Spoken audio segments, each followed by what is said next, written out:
আর দুদিন রুকাইয়া, তারপর দেখব কিভাবে আমাকে উপেক্ষা করো। কিছু দূর এগোতেই রুকেয়ার সম্মুখে নিজ মাকে সর্বাঙ্গে শাল জড়িয়ে নিচু মাথায় নড়চড়হীন বসে থাকতে দেখে ধীর পায়ে সেখানটায় এগিয়ে চিন্তিত হয়ে প্রশ্ন করে।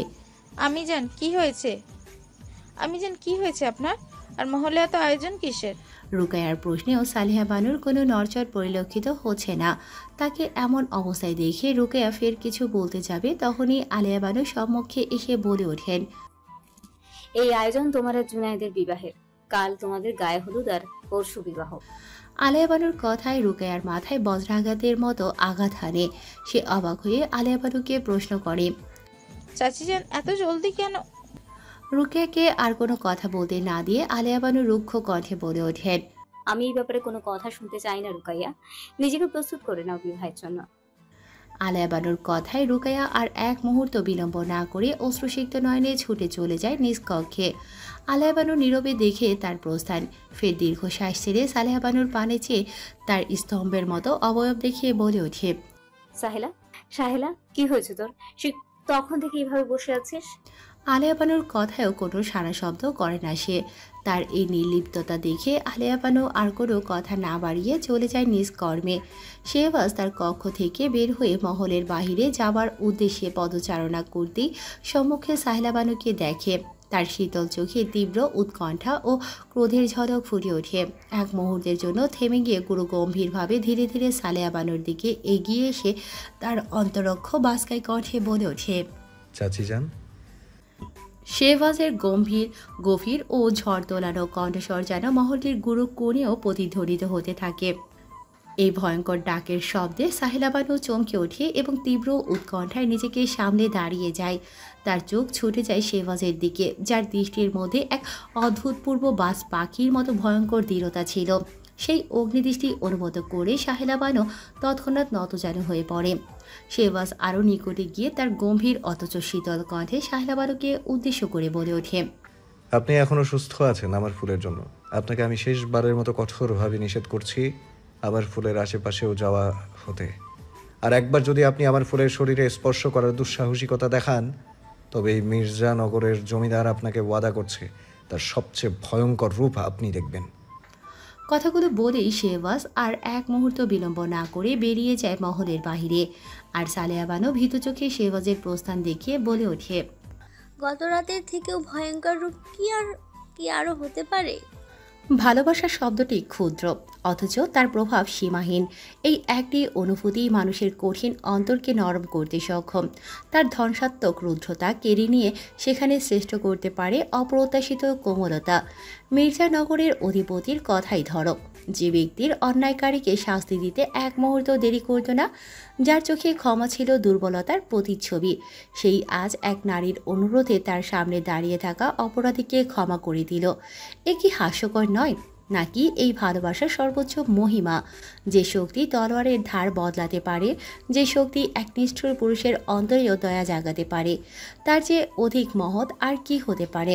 তাই গর্বের সাথেই বলি, ভালোবাসা দুর্বলতা নয়, ভালোবাসাই সেই অপরাজয়ের শক্তি যা এক রাজাধিপতিকেও তার দম্ভ থেকে নামিয়ে আনতে পারে, যা এক ত্রাস হয়ে ওঠা পুরুষকে স্নেহশীল করতে পারে। ভালোবাসা, তুমি সত্যি অদ্বিতীয়। ভালোবাসা, তুমি সত্যিই মহান। তুমি আছো নিঃশব্দে, অথচ তোমার উপস্থিতি সবচেয়ে প্রবল। তুমি অদৃশ্য, অথচ তোমার অস্তিত্ব সবচেয়ে দৃঢ়। তোমার জন্য মানুষ শপথ নেয়, আবার তোমার জন্যই তার সব কিছু হারানোর সাহস রাখে। তুমি কখনো মায়ের কোমল ছোঁয়া, কখনো আবার বাবার নির্ভরতার হাত, কখনো তুমি প্রেমিকের গভীর দৃষ্টিতে লুকিয়ে থাকা প্রতিশ্রুতি, কখনো প্রিয় বন্ধুর নির্ভরতার বন্ধন। তুমি ভাই বোনের হাসির মাঝে, তুমি সন্তানের মিষ্টি উচ্চারণে। তুমি শুধু আনন্দ নও, তুমি কষ্টের সঙ্গীও। তুমি শুধু পাওয়া নও, তুমি অপেক্ষার নামও। তবু মানুষ তোমার কাছেই ফিরে আসে, তোমার মধ্যে স্বস্তি খোঁজে, কারণ তুমি ছাড়া জীবন অপূর্ণ, তুমি ছাড়া সব কিছুই ফাঁকা। তুমি মহান কারণ তুমি মানুষকে নিঃস্বার্থ হতে শেখাও, তুমি ত্যাগের শিক্ষা দাও, তুমি ধৈর্যের পরীক্ষা নাও, তুমি বাঁধন আবার তুমি মুক্ত, তুমি কান্না আবার তুমি হাসি। ভালোবাসা, তুমি কখনো পুরনো হও না, তুমি কখনো ম্লান হও না, তুমি যুগে যুগে নতুন হয়ে ধরা দাও, নতুন করে হৃদয়ে জাগাও আলো। তুমি মহান কারণ তুমি চিরন্তন। সময় থেমে থাকে না, এগিয়ে যায় বহমান নদীর মতো। দিগন্তে দীপ্ত দিবাকর তার প্রখর কিরণ ছড়িয়ে দণ্ডায়মান সমস্ত জীবকুলের শিরোভাগে যেন এক নীরব অভিভাবক। উঁচু মাটির টিলার উপর দাঁড়িয়ে শেহবাজ তার সুচিন্তিত বাস পাখির দৃষ্টিতে রাজ্যের সীমানা পরখ করছে। প্রতিটি কোণ, প্রতিটি আঙিনা তার তীক্ষ্ণ নজর এড়িয়ে কিছুই যায় না। ঠিক তখনই দূরের এক কোণে তার দৃষ্টি গিয়ে পড়ে একটি উজ্জ্বল রক্তিম জবা ফুলের কাছে। শেহবাজের মুখের কঠোর রেখাগুলো মুহূর্তেই নরম হয়ে আসে। এক প্রকার অনিচ্ছা সত্ত্বেও ঠোঁটের কোণে জন্ম নেয় এক চাপা হাসি। পেছনে হাত বেঁধে ধীর অথচ দৃঢ় পদক্ষেপে সে এগিয়ে আসে। বাতাসে লাল টকটকে জবার পাপড়িগুলো একটু কেঁপে ওঠে, যেন শেহবাজের উপস্থিতি অনুভব করছে। রাজ্যের নির্মম শাসক, যার হাতে উঠেছে তলোয়ার, জড়িয়েছে মানুষের রক্ত, আজ তার স্পর্শ এসে থামে একটি পলকহীন পত্র মঞ্জুরির ওপর। সে শীতল আঙুলে ছুঁয়ে দেখে জবা ফুলটিকে। গভীর মুগ্ধতায় ঠোঁটের ফাঁক দিয়ে বেরিয়ে আসে এক নিম্ন স্বরের উচ্চারণ। জানো ফুল, তোমার মতোই আমার আঙিনায় একটা রক্ত জবা আছে। সে তোমার থেকে অধিক মোহনীয়, তুলনাহীন, অপূর্ব। কথাটি বলে শেহবাজ তার শির অম্বরের পানে উঁচু করে। প্রকৃতিতে বইতে থাকা প্রভঞ্জন ছুঁয়ে যায় তার দেহ। শীতল স্পর্শে নেত্রযুগল বন্ধ করে নেয় সে। ফের অতীব মায়া মিশ্রিত কণ্ঠে বলে ওঠে, আমি আর নেই আমাতে, আমি বিলীন হয়েছি ওই রক্ত জবাতে। আমি ছিলাম আগুন, ছিলাম তপ্ত মরু, ছিলাম ঝড়ের রুদ্রতা, ছিলাম দুঃসহ গুরু। আমার চোখে ছিল নিঃসঙ্গ রাতের জ্বালা, আমার বুকে ছিল নির্দয়তার কাঁটা ঢালা। আমি চিনতাম শুধু কঠোরতার ভাষা, নিষ্ঠুরতার বাঁধনে বেঁধেছিলাম আশা। হৃদয় বলেও যে কিছু থাকে, সে কথার মর্ম আমি বুঝিনি আগে। তবু এলে ফুল অচেনা বাতাসের মতো, নিভৃতে ছুঁয়ে দিলে রুদ্র মন যত। তোমার চোখে ছিল অশ্রুর নীরব আবেদন, তোমার কণ্ঠে ছিল মধুর এক স্পন্দন। যে হাতে আমি অসংখ্য তলোয়ার ধরেছি, সেই হাতেই আজ তোমার আঙ্গুলে জড়িয়েছি। যে চোখে ছিল জ্বলন্ত বিদ্রোহের আঁচ, সেই চোখেই আজ দেখেছি তোমার শান্তির সাজ। হায়, আমি কি তবে সেই আগের মানুষ, নাকি তোমার ছোঁয়ায় জন্ম হয় এক নতুন রূপ? তুমি কি জাদুকরি, নাকি বিধাতার সুর? তোমার স্পর্শে আমি হয়েছি সুমধুর। তাই আজ অস্ত্র ছুঁড়ে হৃদয়টা দিলাম, তোমার প্রেমে আমি এক নতুন আমি হলাম। তাই আমি আর নেই আমাতে, আমি বিলীন হলাম তুমি নামক প্রেমময় রক্ত জবাতে। জবা বসে আছে নিজ কক্ষের বারান্দায়। সেখান থেকেই দেখছে দূর দিগন্ত, দেখছে প্রকৃতির সাথে সন্ধিক্ষণ সকল উদ্ভিদকুলের। চোখের সামনে ঝুলে থাকা পেয়ারা গাছের সজীব ও টসটসে ফলগুলো তার মনকে আকর্ষণ করছে। ছোট্ট মনটা খুব করে চায় প্রকৃতির এই সন্ধিক্ষণ মুহূর্তে নিজ হাতে সেই পেয়ারা ছিঁড়ে লবণ ও মরিচ দিয়ে চটকে খেতে। কিন্তু কি করে খাবে সে? তার চেয়ে মহলের বাহিরে যাওয়া নিষিদ্ধ। মনটা বেজায় খারাপ হলো জবার। তাই বারান্দা থেকে উঠে কক্ষে প্রবেশ করে দর্পণের সম্মুখে দাঁড়িয়ে কোমরে হাত গুজে তীক্ষ্ণ কণ্ঠে বলে ওঠে, বদ রাগী ফুসোবাবু, একটু বাইরে যাওয়ার অনুমতি দিলে কি এমন ক্ষতি হয়? না আছে কথার রস, না আছে মুখে হাসি, শুধু পারে সারাদিন বলতে ফুল এটা করবে না, ওটা করবে না, ফুল এটা আমি পছন্দ করি না, এটা করবে না, শুধু করবে না, করবে না, করবে না। কেন এত নিষেধাজ্ঞা? কই আমি কি কখনো বলেছি আমাকে ফুল ডাকবেন না, আমায় হাঁসের ছানা বলবেন না? কথাগুলো বলেই দীর্ঘশ্বাস ছাড়ে জবা। ফের হঠাৎ দর্পণের মধ্যেই নজরে পড়ে শেহবাজের একখানা শুভ্ররঙা শাল। মুহূর্তেই জবার সমগ্র গাল রক্তিম বর্ণ ধারণ করে গরম হয়ে ওঠে। সকালে শেহবাজের বলা কথা স্মৃতিচারিত হয়ে লজ্জায় জবা নিজ মুখ দু হাত দ্বারা ঢেকে বলে ওঠে, এখনো আপনি নির্লজ্জ হয়ে যাচ্ছেন, এখন তো আপনি নির্লজ্জ হয়ে যাচ্ছেন দিন দিন। জবার কথার মাঝে শায়নুর শব্দহীন পদচারণে জবার সম্মুখে এসে প্রশ্ন করে, কে নির্লজ্জ হয়ে যাচ্ছে? শায়নুরের প্রশ্নে জবা থতমত খেয়ে মুখ থেকে হাত সরিয়ে তৎক্ষণাৎ বলে ওঠে, কেউ না। বলে শায়নুরকে পরখ করে জবা ভ্রু কুঞ্চিত করে প্রশ্ন করে, আপনজন, আপাজান, আপনার মুখ এত মলিন কেন? জবার প্রশ্নে শাহনুর অবুজের ন্যায় তার পানে খানিকক্ষণ চেয়ে থেকে কোনো কথা না বলে ফের কক্ষ হতে বাহিরে চলে যায়। জবা অবাক হয়ে দেখে শাইনুরের এই নির্লিপ্ততা। এতদিন হয়েছে সে কখনোই শাইনুরের এহেন ভাব দেখেনি। শাইনুর জবার কক্ষ থেকে বের হয়ে সোজা নিজ কক্ষে গিয়ে জানালার সামনে দাঁড়িয়ে দৃষ্টি দেয় অম্বরে। আজ অম্বরটা তার চঞ্চল মনে কেমন শূন্য অনুভূতি হচ্ছে, তাই সেখান থেকে দৃষ্টি সরিয়ে দূর বাগানে কর্মরত সেলিমের পানে তাক করে। শাইনুরের অবুঝ মনটা আজ কেন জানি অতীব অস্থিরতায় আনচান করছে। গতরাতে সেলিমের চোখ থেকে গড়িয়ে পড়া অশ্রু এখনও অজানা কারণে ব্যথিত করছে তার মন। তাই সে অস্থির চোখে সেলিমকে দেখে বোঝার চেষ্টা করে তার যন্ত্রণাটুকু। কিন্তু হায়, সে কি করে জানবে তার যন্ত্রণার ইতিহাস? নিয়তির নির্মম পরিহাসে সেই যে যন্ত্রণার উদ্ভাস। রুকাইয়া অনুভূতিহীন দৃষ্টিতে আকাশের দিকে তাকিয়ে আছে। এক শূন্যতা যেন তাকে ঘিরে ধরেছে। অনুভূতি শূন্য এক অস্তিত্বের মধ্যে হারিয়ে গেছে সে। আজ তার মনে কোনো অনুভূতির ঝড় নেই, কোনো আবেগ নেই, শুধু একরকম অবাস্তবতা। চাচি জানের তাকে করা অবিশ্বাসের কথাগুলো তার মনে ঘুরপাক খাচ্ছে, অথচ সে বুঝতে পারছে না তার যন্ত্রণা কিসের জন্য। জুনায়েদের সঙ্গে বিবাহ বন্ধনে আবদ্ধ হওয়া তাকে কষ্ট দিচ্ছে, নাকি এই বিবাহের অন্তর্নিহিত কারণ? কিছুই স্পষ্ট নয়। চিন্তাগুলো কেমন কুয়াশায় ঢাকা। মাথার ভিতর প্রচণ্ড চাপ সৃষ্টি হচ্ছে, অসহনীয় এক যন্ত্রণা গ্রাস করেছে তাকে। দুহাত দিয়ে মাথা চেপে ধরে বসে থাকে সে, যেন এই ব্যথা থেকে মুক্তি পেতে চায়। ঠিক তখনই জবা রুকাইয়ার কক্ষে প্রবেশ করে। রুকাইয়ার এই বিপর্যস্ত অবস্থা দেখে সে থমকে দাঁড়ায়, উদ্বিগ্ন কণ্ঠে প্রশ্ন করে, আপাজান আপনার কি হয়েছে? জবার প্রশ্নে রুকাইয়া মাথা তুলে যায় সম্মুখে। জবাকে দেখে অদ্ভুতভাবে তাকায় সে। আর জবা রুকাইয়ার মুখশ্রীর করুণ হালাত দেখে চিন্তিত হয়ে প্রশ্ন করে, আপনি কি বিবাহে রাজি নন? জবার কথায় রুকাইয়া তৎক্ষণাৎ নিজেকে সামলে বলে ওঠে, তেমন কিছু নয়, তুমি বসো।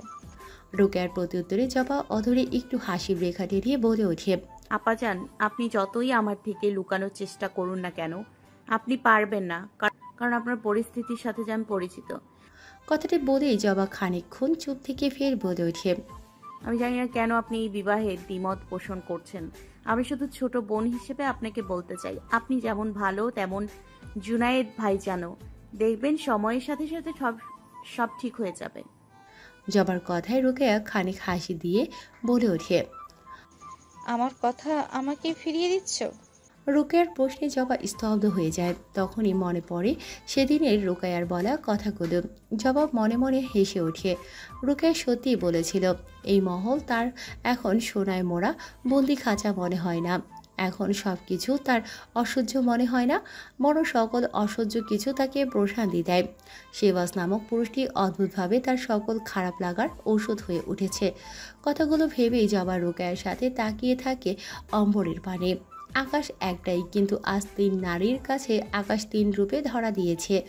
কারণ তিনজনের মনেই আজ তিন রকম অনুভূতির আনাগোনা। তাই বলা চলে মানুষ সকল জিনিস দেখে তার অনুভূতি দিয়ে। যার অনুভূতি যেমন, সে তার চারিপাশকেও উপলব্ধি করে তেমন রূপে।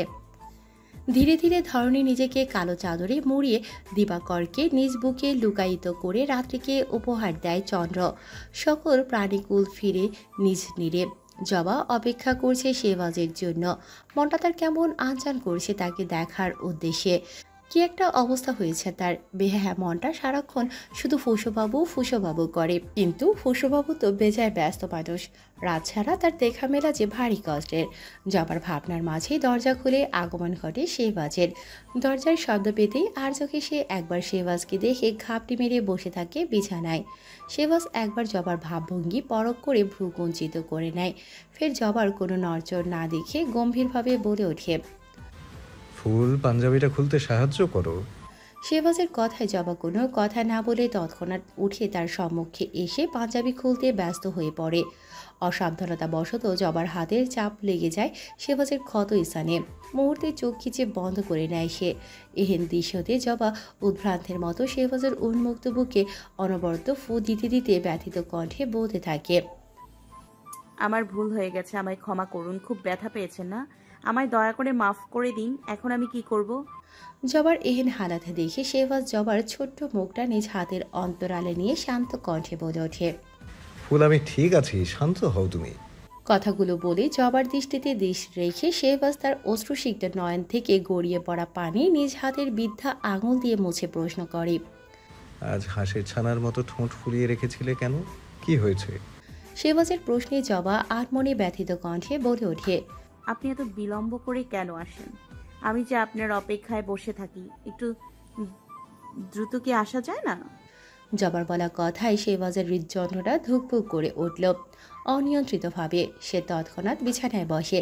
নিজ শক্ত হাতে জবাকে সম্মুখে টেনে দণ্ডায়মান থাকা জবার কাঁধে মাথা রেখে নেত্রযুগল বন্ধ করে নেয়। শেহবাজের এমন আচরণে জবা চিন্তিত হয়ে অস্থির কণ্ঠে বলে ওঠে। কি হয়েছে? আপনার কি কষ্ট হচ্ছে কোথাও? হাকিমকে ডাকতে বলবো? বুকে মাথা রেখেও জবার অস্থিরতা শেহবাজের দৃষ্টি এড়ায় না। তার শ্বাস প্রশ্বাসের চঞ্চলতা, দৃষ্টির অস্থিরতা সবকিছুই স্পষ্ট হয়ে ধরা পড়ে তার কাছে। ফের জবাকে আর কোনো কিছু বলার সুযোগ না দিয়েই নিজের শক্ত বাহুপাশে জবাকে একটুও দূরত্ব না রেখে আরও নিকটে আবদ্ধ করে শেহবাজ। ফের কাঁধে রাখা নিজ লৌহদৃঢ় মস্তক সন্তর্পণে নামিয়ে জবার কোমল বুকে ঠেকায়। তার নিঃশ্বাস ভারী হয়ে আসে। গভীর এক আকাঙ্ক্ষার সুর তাতে স্পষ্ট হয়ে ওঠে। তারপর কণ্ঠস্বরে নিম্ন করে বলে ওঠে। বিলম্বে আসায় কি আমার হাঁসের ছানার অভিমান হয়েছে? শব্দগুলো বাতাসে মিশে গিয়ে শিহরণ ছড়িয়ে দেয় জবার সমস্ত সত্তায়, যেন প্রতিটি রক্ত কণিকা বিদ্যুৎ স্পষ্ট হয়ে ওঠে। শেহবাজের স্বরের গভীরতা, তার শক্ত বাহুপায় সব মিলিয়ে জবা মুহূর্তের জন্য নিথর হয়ে পড়ে। তার কণ্ঠ রুদ্ধ হয়ে যায়, ঠোঁট নড়ে না, মস্তিষ্ক কোনো প্রতিক্রিয়া দেখাতে পারে না। জবার এই নিস্তব্ধতা শেহবাজের দৃষ্টি এড়ায় না। সে ধীরে ধীরে জবার বুক থেকে নিজের মাথা তুলে নেয়, তার চোখে এক গভীর দৃষ্টি নিক্ষেপ করে। এমন মুহূর্তে এক হাতে জবাকে সাবলীলভাবে বিছানায় শুইয়ে দিয়ে নিজের শীতল অধর সন্তর্পণে ঠেকিয়ে দেয় জবার ললাটে। গভীর দৃঢ় এক চুম্বন এঁকে দেয় সেখানে, যেন এই চুম্বন এক অদৃশ্য অঙ্গীকার, এক অনির্বাচনীয় অধিকার প্রতিষ্ঠার সিলমোহর। তারপরই নরম অথচ দৃঢ় স্বরে বলে ওঠে। রাত অনেক হয়েছে, ঘুমাও। কোনো প্রতিক্রিয়া আসার আগেই সে জবাকে নিজের উন্মুক্ত বুকে চেপে ধরে, শক্ত বাহুর ঘোর টোপে বন্দি করে নেয় তাকে। পরক্ষণে নিজের নেত্রযুগল বন্ধ করে নেয় শেহবাজ, কিন্তু তার অস্তিত্বের প্রতিটি অনুভূতি টের পায় জবা। বুকে স্থির হয়ে থাকা স্পন্দনের প্রতিটি ঢেউ যেন তারও হৃদয়ে প্রতিফলিত হয়। প্রতিটি শ্বাস যেন জবার অস্তিত্বে ছড়িয়ে পড়ে। রাত নেমে আসে আরও গভীরে, সময় থমকে থাকে এই দুই হৃদয়ের বৃত্তের মধ্যে।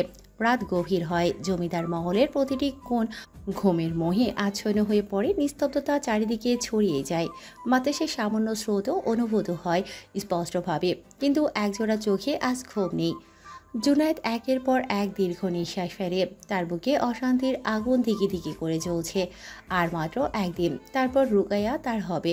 অথচ আশ্চর্যের বিষয়, কোনো প্রশান্তি নেই তার হৃদয়ে। কেন থাকবে? রুকাইয়ার সেই দগ্ধ দৃষ্টি, সেই ব্যথায় জর্জরিত চোখের ভাষা কিছুতেই ভুলতে পারছে না সে।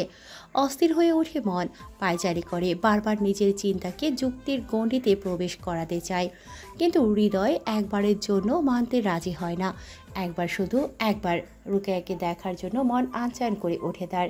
ফের কোনো সিদ্ধান্তের অপেক্ষা না করে পদযুগল আপনি এগিয়ে যায় রুকাইয়ার কক্ষের উদ্দেশ্যে। নিঃশব্দে মহলের বাইরে আসে জুনায়েদ, কোনো দিকবিচার না করে দৃঢ় পদক্ষেপে মহল বেয়ে উঠে রুকাইয়ার কক্ষের বারান্দায়। তারপর ধীরে ধীরে প্রবেশ করে সেই কক্ষে। সেখানে নিঃশব্দ রাতের মাঝে এক অনিন্দ্য দৃশ্য অপেক্ষা করছিল তার জন্য। রুকাইয়া ঘুমে আচ্ছন্ন, জুনায়েদের দৃষ্টি স্থির হয়ে যায়। জানালার ফাঁক গলে চাঁদের শুভ্র আলো রুকাইয়ার সর্বাঙ্গে ছড়িয়ে পড়ে। তার কোমল দেহ ঝলমল করে ওঠে সেই আলোর ছোঁয়ায়। চাঁদের আভায় রুকাইয়া এতটাই অপার্থিব লাগছে যে প্রেমিক হৃদয়ের বুকের ওঠানামা অনিয়ন্ত্রিত হয়ে পড়ে। জুনায়েদ ধীরে ধীরে এগিয়ে এসে রুকাইয়ার শিয়রের কাছে বসে, চোখ তুলে তাকায় চাঁদের দিকে। এক মুহূর্তের জন্য সে হারিয়ে যায়, তারপর মোহিত কণ্ঠে ফিসফিসিয়ে বলে ওঠে। ওই চাঁদ, তুমি কি জানো তোমার থেকেও অতীব সুন্দর আমার চাঁদের আলো? বাক্যটির পরিসমাপ্তি ঘটিয়ে জুনায়েদ ফের নিজ তৃষ্ণার্ত দৃষ্টি নিবদ্ধ করে রুকাইয়ার ঘুমন্ত মুখশ্রীর পানে। কি অদ্ভুত মায়া ছড়িয়ে আছে ওই মুখে।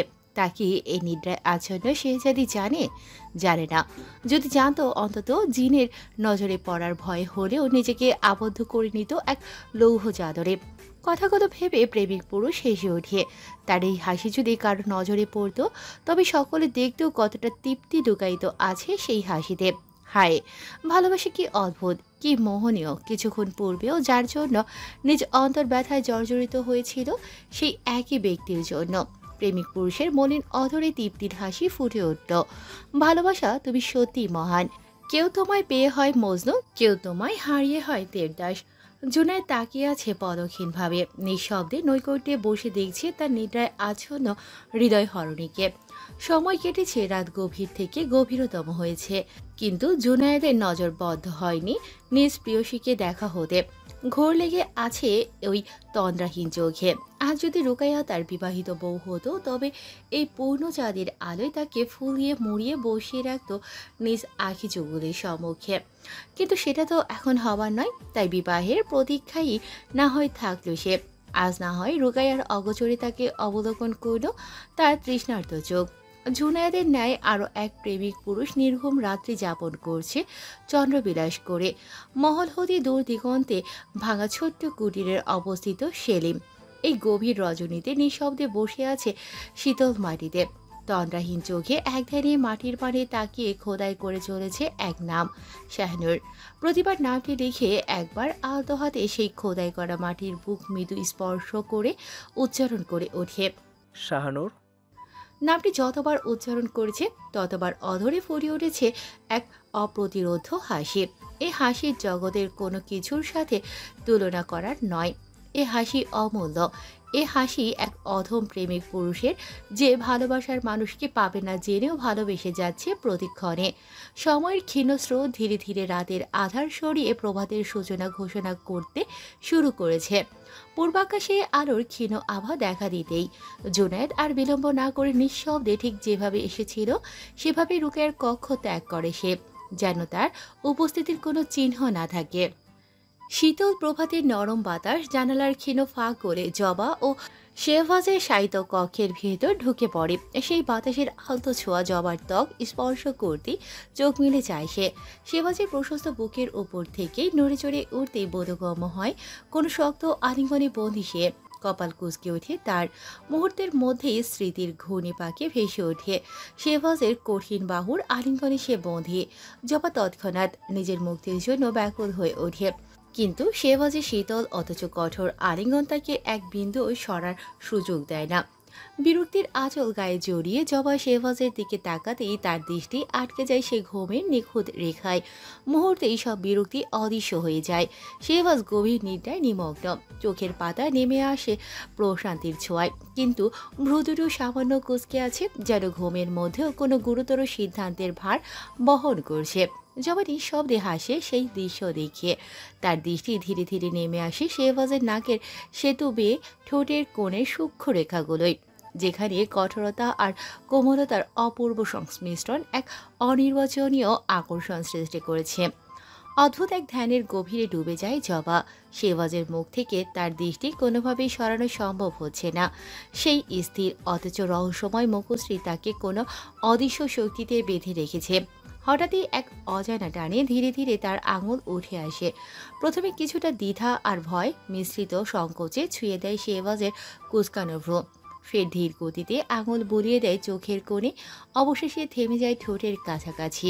কিন্তু সেই শীতল আঙুলের স্পর্শে শেহবাজের ঠোঁটের কোণে এক ক্ষীণ কাঁপুনি খেলে যায়। ঠিক তখনই হঠাৎ চোখ মেলে তাকায় শেহবাজ। তার তীক্ষ্ণ অপলক দৃষ্টি সরাসরি গেঁথে যায় জবার মুখে।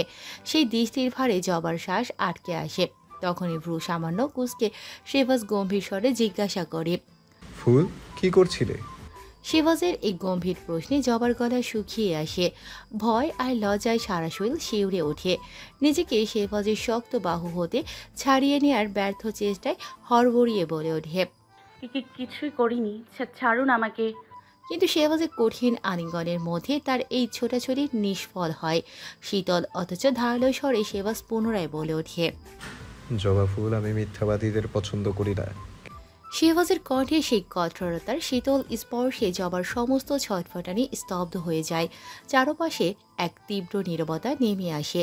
কিছুক্ষণ চুপ থেকে জবা এক গভীর নিঃশ্বাস ফেলে, মৃদু স্বরে স্বীকার করে, আপনাকে ছুঁয়ে দেখছিলাম। জবার সরল স্বীকারোক্তিতে শেহবাজের ঠোঁটের কোণে অগোচরে এক ক্ষীণ হাসি খেলে যায়। সে জানে জবা ঠিক কী করছিল, কারণ তার নিদ্রা জবার আগেই ভেঙেছে। কিন্তু তবুও গম্ভীর ভঙ্গিতে প্রশ্ন ছুড়ে দেয়। কেন? এবার জবা থমকে যায়। কি উত্তর দেবে কিছুই মাথায় আসে না। লজ্জায় তার মুখমণ্ডল অগ্নিশিখার মতো লাল হয়ে ওঠে। কিছুক্ষণ নীরব থেকে নিজেকে বাঁচানোর তাড়নায় হঠাৎ বলে ওঠে, সালাতের সময় ফুরিয়ে যাচ্ছে, দ্রুত নামাজ পড়তে যান। শিবাস স্পষ্ট বুঝতে পারে জবা কথা ঘুরেছে, তাই তার এই অস্বস্তি আর টেনে না নিয়ে ধীরে ধীরে শিথিল করে দেয় বাহুর বন্ধন, মুক্ত করে দেয় জবার ক্ষীণ দেহ। গম্ভীর মুখে বিছানা ছেড়ে উঠে সালাতের জন্য প্রস্তুত হয়। শিবাস প্রস্থান করতেই জবা দ্রুত শ্বাস নেয়, বুকের ধুকপুকুনি শান্ত করার ব্যর্থ চেষ্টা করে। কিন্তু কিছুক্ষণ আগের নিজের করা কাণ্ড মনে পড়তেই তার গাল আবারও লজ্জায় রাঙা হয়ে ওঠে, যেন ভিতরে ভিতরে অগ্নিস্নানে দগ্ধ হচ্ছে সে। দিবাকর তার রোশনিতে সমগ্র ধরণীকে রাঙাতেই সমগ্র মহল জুড়ে ছেয়ে যায় ব্যস্ততা। জুনায়েদ ও রুকায়ের হলুদ প্রধানের আয়োজনে শেহবাজ নিজ জমিদারি কর্মের ভার বহন করার উদ্দেশ্যে পদচারণ করতেই জবা পেছন থেকে বাচ্চাদের ন্যায় আবদারের ভঙ্গিতে বলে ওঠে, আজ বিকেলে একটু তাড়াতাড়ি আসতে পারবেন? জবার প্রশ্নে শেহবাজ ভ্রু কুঞ্চিত করে প্রশ্ন শুধ হয়। কেন? জবা হাতে হাত মোচড়াতে মোচড়াতে বলে ওঠে, আজ তো জুনায়েদ ভাইজান আর রুকাইয়া আপাজানের গায়ে হলুদ, তাই আপনি জুনায়েদ ভাইজানের কাছে থাকলে ভালো হতো না? জবার প্রশ্নে শেহবাজ তার একদম নিকটে গিয়ে বলে ওঠে, কথা বলা শিখেছ, কিন্তু কি বললে নিজের অর্থাঙ্গ খুশি হবে সেটা শেখুনি। বোকা ফুল। সে যাই হোক, যদি পারি তবে চেষ্টা করব। শেহবাজের কথায় জবা তড়িঘড়ি করে বলে ওঠে, আপনি তো জমিদার, আপনি চাইলে সবই পারবেন। জবার কথায় শেহবাজ জবার মুখের পানে তীক্ষ্ণ দৃষ্টিতে তাকিয়ে বলে ওঠে, আমি জমিদার ঠিকই, কিন্তু আমি চাইলেও সব করতে পারছি না। যেমন এখন আমার অনেক কিছুই করতে মন চাইছে, কিন্তু করছি না। শেহবাজের প্রতিউত্তরে জবা অবাক হয়ে চেয়ে বলে ওঠে, কি করছেন না? শেহবাজ কোনো উত্তর না দিয়ে হঠাৎই সামান্য ঝুঁকে জবার কোমল অধরের ওপর নিজের অধরের হালকা ছোঁয়া এঁকে দিয়ে ফিস ফিস করে বলে, এটা? জবা নিথর হয়ে যায়। তার চোখে মুখে বিস্ময়ের ছাপ স্পষ্ট, যেন চারপাশের কোলাহল মুহূর্তেই থমকে গেছে। শেহবাজ জবার এই অভিব্যক্তি দেখে ঠোঁটের কোণে মৃদু হাসি রেখে ধীরে ধীরে প্রস্থান করে। কক্ষের দ্বার প্রান্তে পৌঁছে থমকে দাঁড়িয়ে শেষবারের মতো জবার দিকে তাকিয়ে গম্ভীর স্বরে বলে, ফুল, আজকে একটু সাবধানে থেকো, বাইরে বেশি যেও না। কেন? জবার প্রশ্নে শেহবাজের মুখে এক কুটিল হাসির রেখা ফুটিয়ে বলে ওঠে, বাইরে গেলে দেখা যাবে তোমায় হাঁসের ছানা ভেবে কেউ রান্না করে ফেলেছে, তখন আমি হাঁসের ছানার ন্যায় ফুল কোথায় পাবো? তাই তোমায় সাবধানে থাকতে বললাম। কথাগুলো বলেই আর এক মুহূর্ত বিলম্ব না করে শেহবাজ প্রস্থান করে কক্ষ হতে। আর জবা ভ্যাবাচাকা খেয়ে হতবিহ্বল হয়ে রয় সেখানটাতেই। সূর্য পশ্চিম আকাশে হেলে পড়ার সাথে সাথে বিকেলের স্নিগ্ধ আওয়াজ ছড়িয়ে পড়ে। আর সেই ক্ষণেই রুকাইয়া ও জুনায়েদকে নিয়ে যাওয়া হয় তাদের জন্য নির্দিষ্ট করা আলাদা আসনে। নারীরা সমবেত হয় রুকাইয়ার হলুদে, তাদের কণ্ঠে বেজে ওঠে গায়ে হলুদের গীত। আর পুরুষেরা সমবেত হয় জুনায়েদের হলুদের আনুষ্ঠানিকতায়। চারপাশে রমণীদের সুরেলা গুঞ্জন মৃদু বাতাসে মিশে এক মোহনীয় আবহ তৈরি করে। জবা ও শাহনুর হাসিমুখে রুকাইয়ার পাশে বসে এই আনন্দঘন পরিবেশের অংশ হয়ে থাকে। তবে উৎসবের এই উচ্ছ্বাসের মাঝেও দুটি শূন্যতা গভীরভাবে অনুভব হয়। শাহেলা বানু ও তৌসিফের অনুপস্থিতি। শাহেলা বানু শেহবাজের রুদ্ররোষের আশঙ্কায় নিজ কক্ষে নিজেকে আড়াল করে রেখেছেন। আলেয়া বানু শত অনুরোধেও বের হওয়ার সাহস করেননি। অন্যদিকে তৌসিফ নিজ কক্ষে ক্রোধে অগ্নিশর্মা হয়ে বসে আছে। রুকাইয়ার বিয়ে জুনায়েদের সাথে সে কোনোদিনও মেনে নিতে পারছে না। তার আশা ছিল রুকাইয়াকে অন্য কোনো প্রভাবশালী রাজ্যের জমিদারের ঘরে বিয়ে দিয়ে নিজ রাজনৈতিক ক্ষমতা আরও সম্প্রসারণের। কিন্তু বিগত দুদিনের মহলের বাহিরে সফর শেষে মহলে ফিরে এই বিয়ের চূড়ান্ত সিদ্ধান্ত শুনে তার অন্তরাত্মা ক্ষোভে ফেটে পড়েছে। কিন্তু এখন আর কিছু করার উপায় নেই ফলশ্রুতিতে। সে ক্রোধ আর হতাশার আগুনে নিজেই নিজেকে দগ্ধ করছে। অন্যদিকে এই জমকালো আয়োজনে রুকাইয়া নিস্তব্ধ হয়ে বসে রয়েছে। তার অন্তরে এক অজানা ভয়ের ছায়া ঘনীভূত হয়েছে। চারিপাশের উল্লাস আর গানের সুরের মাঝেও তার মন জুড়ে এক অস্থিরতা। একে একে সবাই তার গায়ে হলুদ মাখিয়ে দিচ্ছে, কিন্তু সেই উল্লাসেও রুকাইয়ার চোখের কোণে দীপ্তি নেই। জবা কখনো রুকাইয়ার পাশে থাকে, আবার কখনো উঠে গিয়ে শেহবাজের ফিরে আসার খোঁজ নেয়। প্রতিবারই সে শূন্য দৃষ্টিতে দরজার দিকে তাকিয়ে থেকে হতাশ হয়ে ফিরে আসে। শেহবাজের অনুপস্থিতি জবার মনে কালো ছায়া ফেলে, মনে মনে ভাবে, এই আনন্দময় ক্ষণে আমার কথা রাখলে ফুসো বাবুর কি এমন ক্ষতি হতো? তার ভাবনার মাঝেই অবশেষে সব আনুষ্ঠানিকতা শেষ হয়। সবার মুখে তৃপ্তির ছোঁয়া নিয়ে একে একে সবাই যার যার গন্তব্যে ফিরে যায়। জবা আর শাহনুর সবার চোখকে ফাঁকি দিয়ে নীরবে হলুদের পাত্র হাতে নিজেদের কক্ষের দিকে পা বাড়ায়। খানিকক্ষণ পর সবার দৃষ্টি থেকে আড়াল হতেই শাহনুর আকস্মিকভাবে ছুটে যায় সেলিমের কর্মস্থলের দিকে। গন্তব্যে পৌঁছেই কোনো প্রকার ভূমিকা বা পূর্ব সংবাদ না দিয়েই সেলিমের মুখের দিকে না তাকিয়ে আলতো হাতে তার গালে হলুদের ছোঁয়া দিয়ে আবার ঠিক আগের মতোই দৌড়ে পালিয়ে যায়। সেলিম কিং কর্তব্যে বিমূঢ় হয়ে কিছুক্ষণের জন্য স্থির দাঁড়িয়ে থাকে, যেন এই আচমকা ঘটনার তার মস্তিষ্কে কোনো সাড়া নেই। হাত দিয়ে গাল স্পর্শ করতে সে বুঝতে পারে শাহনুরের রেখে যাওয়া হলুদের উষ্ণতা তার ত্বকে। সেলিমের ঠোঁটের কোণে তখন এক মৃদু হাসি ফুটে ওঠে, যেন সেই হলুদের ছোঁয়ায় তার অন্তরের গহীনে জমে থাকা অনুভূতিগুলো জেগে উঠছে। কিন্তু সেই হাসি বেশিক্ষণ স্থায়ী হয় না। সেলিম দ্রুত গাল থেকে হলুদের চিহ্ন মুছে ফেলে, যাতে কারো কোনো প্রশ্নের সম্মুখীন হতে না হয়। নিজেকে দৃঢ় করে আবার কাজে মনোনিবেশ করে সে, কিন্তু মনে রয়ে যায় এক অদৃশ্য অস্থিরতা। অন্যদিকে শাহনুর দৌড়ে নিজ কক্ষে ফিরে জানালার পাশে দাঁড়িয়ে সেলিমের পানে তাকিয়ে থাকে। সেলিমের প্রতিটি নড়াচড়ায় তার দৃষ্টি আটকে রাখে। কেন জানি আজকাল সেলিমের কাছাকাছি গেলে তার বুকে অজানা এক তোলপাড় শুরু হয়। শ্বাস নিতে কষ্ট হয়, হৃদয়ের স্পন্দন দ্বিগুণ হয়ে যায়। বোকা শাহনুর এই অনুভূতির অর্থ বুঝতে ব্যর্থ। সে কেবল জানে সেলিমের পাশে থাকলে এক অদ্ভুত অস্বস্তি তাকে ঘিরে ধরে। তার সকল ভাবনার মাঝেই জানালার ফাঁক দিয়ে তাকিয়ে থেকে যখন সে দেখে সেলিম নিজ গাল থেকে হলুদ মুছে ফেলেছে, তখনই শাহনুরের মনে গভীর অভিমানের ঢেউ বয়ে যায়। সেই মুহূর্তে তার বুকের ভেতর জমে থাকা অজানা অনুভূতির সাথে মিশে যায় এক করুণ হতাশা। চোখের কোণ বেয়ে নীরবে গড়িয়ে পড়ে জলবিন্দু, যা সে অস্থির হাতে মুছে ফেলে। ফের নিজেই নিজেকে বোঝানোর ভঙ্গিতে চাপা সরিয়ে বলে ওঠে, সেলিম, তুমি পচা, একদমই আমায় পছন্দ করো না। তোমার কাছে গেলেই তুমি দূরে সরে যাও। আর এখন আমি হলুদ মাখালাম, সেটাও মুছে ফেললে। আমি আর তোমার সাথে কোনোদিন কথা বলবো না। কথাগুলো বলে শাহনুর জানালা থেকে সরে গিয়ে নিজের বিছানায় মুখ গুজে শুয়ে পড়ে, যেন সমস্ত পৃথিবী থেকে নিজেকে গুটিয়ে নিয়েছে। বোকা মেয়েটা জানেই না, যাকে সে পচা বলে অভিমান করছে সেই সেলিম তাকে জীবনের চেয়ে বেশি ভালোবাসে। যদি শাহনুর কোনো সাধারণ মনের নারী হতো, তবে এতদিনে সেলিমের চোখে লুকানো গভীর অনুভূতি তার হৃদয় স্পর্শ করত। কিন্তু হায়, এই সরল মেয়েটির কাছে সেই অনুভূতিগুলোর মূল্য বোঝার জ্ঞান যে নাই। এই অদ্ভুত সম্পর্কে টানাপোড়েনে লুকিয়ে আছে তাদের ভাগ্যের এক অনুচ্চারিত গল্প, যা সময়ের অতিক্রমে বোঝা যাবে সেই গল্পের নিয়তি। জবা ধীর পায়ে হলুদের বাটি হাতে কক্ষের দ্বার অতিক্রম করতেই বারান্দায় শেহবাজে স্থির দাঁড়িয়ে থাকা অবয়ব তার দৃষ্টিতে ধরা পড়ে। শেহবাজের পেছনে হাত বেঁধে দাঁড়ানো দৃঢ় গম্ভীর অবয়ব দেখে জবার মলিন মুখে হাসির রেখা ফুটে ওঠে। হলুদের বাটি আড়াল করে সে নিঃশব্দে শেহবাজের পেছনে গিয়ে নরম সরিয়ে প্রশ্ন করে ওঠে, আপনি এসেছেন? শেহবাজ তার অভ্যস্ত গম্ভীরতা ভাঙার ক্ষীণ চেষ্টা করে জড়তা ভরা কণ্ঠে জবাব দেয়, আজ কাজগুলো তাড়াতাড়ি শেষ হয়ে গিয়েছিল, তাই ভাবলাম। জবার চোখে কৌতূহলের ঝিলিক ছড়িয়ে পড়ে। সে আবার প্রশ্ন করে, আপনি ভাইজানের কাছে গিয়েছিলেন? শেহবাজ সামান্য গলা খাকার দিয়ে সংক্ষিপ্ত উত্তর দেয়।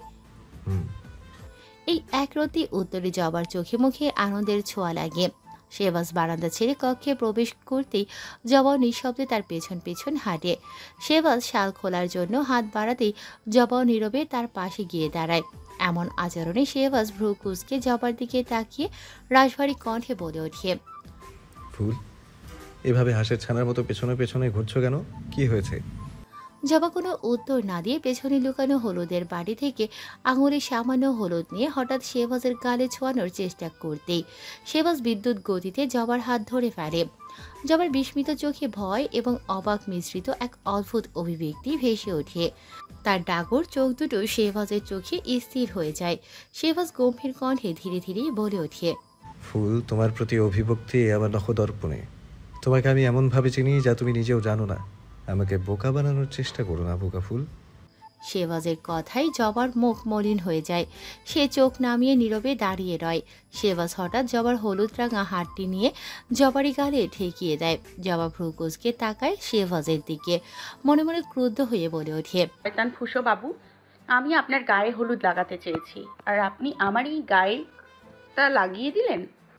জবার চিন্তায় অস্থিরতা কাটতে না কাটতেই শেহবাজ তার কটিদেশে শক্তভাবে হাত রেখে জবার কোমল শরীরটাকে কাছে টেনে নেয়। শেহবাজের এমন আকস্মিক টানে জবার হৃস্পন্দন অস্থির হয়ে ওঠে। তখনই শেহবাজ তার খোঁচা খোঁচা দাড়ি ভরা গাল জবার হলুদ মাখা গালে আলতো ছুঁয়ে নেয়, যেন সেই হলুদের অংশটুকু নিজের গালেও মেখে যায়। এহেন পুরুষালী স্পর্শে জবার চোখ অজান্তেই বন্ধ হয়ে আসে। শরীর শিহরিত হয় শীতল এবং উত্তপ্ত অনুভূতির মিশ্রণে। জবার বন্ধকৃত আখি চোখরের মাঝেই শেহবাজ নিজ ওষ্ঠ জবার কানের কাছে নিয়ে হিসিয়ে বলে ওঠে, তুমি হলুদ লাগাতে চেয়েছিলে তাই লাগালাম, এখন খুশি তো? জবার নিঃশ্বাস ভারী হয়ে ওঠে, কিন্তু উত্তরের ভাষা খুঁজে পায় না সে। চারপাশের নীরবতার মধ্যে দুটি চিত্তের শ্বাসের শব্দটুকুই যেন একমাত্র সঙ্গী হয়ে দাঁড়িয়ে আছে এহেন নিস্তব্ধতার। এহেন পরিস্থিতিতে জবা শেহবাজের সম্মুখ থেকে ধীর স্থিরতায় দুকদম পিছিয়ে যায়। লজ্জার আবরণে তার অস্থির হৃদয় কম্পিত হতে থাকে, যেন প্রতিটি শিরায় শিরায় এক অদৃশ্য আগুন ছড়িয়ে পড়েছে। কিন্তু শেহবাজ কি থামবার মানুষ? জবা যত পিছু হটে শেহবাজ ততই দৃঢ় পদক্ষেপে এগিয়ে আসে, তার চোখে সেই চিরাচরিত কঠোরতার ছাপ। তবে আজ তার অন্তঃস্থলে নতুন এক মুগ্ধতার শিখা দোল খাচ্ছে। শেহবাজের এমন অনড় আগ্রাসী ভঙ্গিমা দেখে জবার গলা কেঁপে ওঠে, তার কণ্ঠ ভাঙা স্বরে কাঁপতে কাঁপতে উচ্চারিত হয়, থামুন। শেহবাজ স্থির হয়ে দাঁড়ায়, তবে তার দৃষ্টি তীব্র, চোখের কোণে অদ্ভুত এক রহস্যের ঝিলিক খেলা করে। ভারী স্বরে সে জিজ্ঞাসা করে, ভয় পাচ্ছ নাকি লজ্জা? এহেন প্রশ্ন জবার আত্মাকে কেমন অস্থির করে তোলে। সে লজ্জাবতী গাছের ন্যায় নিস্তেজ হয়ে পড়ে, মুখ দুই হাতে ঢেকে দাঁড়িয়ে থাকে, যেন সমস্ত জগৎ তার দিকে তাকিয়ে আছে। তার গালে লাল আভা ছড়িয়ে পড়ে, লজ্জার ভারে নুইয়ে পড়ে তার কোমল অবয়ব। শেহবাজ এহেন দৃশ্য অবলোকন করে হঠাৎ করেই তার গাম্ভীর্যতার আবরণ ছিন্ন করে এক অনাকাঙ্ক্ষিত হাসিতে ফেটে পড়ে। সেই হাসি যেন মির্জানগরে নির্জন বাতাসকে প্রতিধ্বনিত করে চারিদিকে ছড়িয়ে পড়ছে। শেহবাজের এই বিরল হাসি জবার কানে পৌঁছতেই সে বিস্ময়ে মুখ থেকে হাত সরিয়ে নেয়। তার দৃষ্টি স্থির হয় শেহবাজের মুখের ওপর। কি মোহনীয় সেই হাসি, কি অপার রহস্যময় সেই দৃশ্য। শ্যামবর্ণের কঠোর মুখাবয়বে হাসির সেই কোমল রেখা যেন সূর্যের প্রথম কিরণের মতো উজ্জ্বল, যা কোনো অন্ধকারকে চিরে ফেলে আলোর ঝলকানি ছড়িয়ে দেয়। জবার হৃৎপিণ্ড অজানা সুরে দ্রুত ছন্দে বেজে ওঠে। সে বিস্ময়ে মুগ্ধতায় ফিসফিসিয়ে বলে ওঠে, মাশাআল্লাহ। শেহবাজ তার হাসি থামিয়ে স্থির দৃষ্টিতে জবার পানে তাকায়। সেই দৃষ্টিতে ছিল এক রহস্যময় প্রশ্নের আভাস, যেন কোনো অনুচ্চারিত কথা তার চোখের ভাষায় লেখা। জবা সাহস সঞ্চয় করে আবারও প্রশ্ন করে, যার হাসি এত মোহনীয় সে হাসে না কেন? শেহবাজ নীরবে কিছুক্ষণ দাঁড়িয়ে থাকে, ফের ধীর পায়ে জবার নিকট এগিয়ে আসে। জবা তখনও তার পানে তাকিয়ে আছে, নিঃশ্বাস আটকে রাখা এক মন্ত্রমুগ্ধতার ঘোরে। হঠাৎ শেহবাজ তার কোমরে শক্তভাবে হাত রাখে, তাকে নিজের নিকট টেনে নেয়। কোনো পূর্ব সংকেত ছাড়াই তার নাক বরাবর আলতোভাবে দাঁত বসিয়ে দেয়। শীতল বাতাসের মধ্যে শেহবাজের এমন আকস্মিক আচরণে জবা কেঁপে ওঠে, ভীত কোমল স্বরে বলে ওঠে, কি করছেন? কামড়াচ্ছেন কেন? শেহবাজের ভ্রু কুঁচকে যায়, তার চোখের গভীরে অদ্ভুত এক কঠোরতার ছায়া নামে। গাঢ় কণ্ঠে উত্তর দেয়, বোকা ফুল, সাহস কত বেড়েছে তোমার! এখন আমার কাছে কৈফিয়ত চাইছো? শেহবাজের এমন কঠিন বাক্য জবার হৃদয়কে বিদ্ধ করে। ভয় ও লজ্জার রক্তিম আভা তার গালে ছড়িয়ে পড়ে। সে নিঃশব্দে চোখ নামিয়ে নেয়, তবে শেহবাজ তার মুখের নিচে হাত রেখে আলতো করে থুতনিটি তুলে ধরে। তার চোখে তখন এক অদ্ভুত কোমলতার আভাস, যা কেবল জবার জন্য সংরক্ষিত। ফের হালকা হাসির রেখা টেনে বলে ওঠে, আগে আমার জীবনে হাসার মতো কারণ ছিল না, কিন্তু এখন একটা হাসির ছানা আছে। জবা হতভম্ব হয়ে তাকিয়ে রয় শেহবাজের মুখের পানে, যেন তার কথা বুঝে উঠতে পারছে না। জবার এহেন হালাতে শেহবাজ তার থুতনি ধরে এদিক ওদিক ঘুরিয়ে দেখে, যেন জবার মুখাবয়বে লুকিয়ে থাকা কোন রহস্য খুঁজে বের করার চেষ্টা করছে। ফের ঠোঁটের করে কুটিল হাসি ফুটিয়ে বলে, আচ্ছা, সত্যি করে বলো তো, ছোটবেলায় তোমার আব্বা আম্মা কি ভুল করে তোমায় কোনো হাঁসের গৃহ থেকে নিয়ে এসেছিলেন? এহেন প্রশ্নে জবা বিস্মিত দৃষ্টিতে তাকিয়ে থাকে শেহবাজের পানে। তার চোখে মিশ্রিত অবিশ্বাস আর অপমানের ছাপ স্পষ্ট। তবুও শেহবাজ থেমে না থেকে আবার বলে ওঠে, না, আসলে তুমি যদি কোনো হাঁসের পাশে গিয়ে দাঁড়াও, তারা নিঃসংকোচে তোমাকে তাদের পরিবারের অংশ ভাববে। শেহবাজের মুখ থেকে এমন তীর্যক কথার পর জবা হতচকিত হয়ে যায়। তার প্রতিক্রিয়া বোঝার আগে শেহবাজ ঠোঁটে সেই কুটির হাসি রেখে কক্ষ থেকে বেরিয়ে যায়।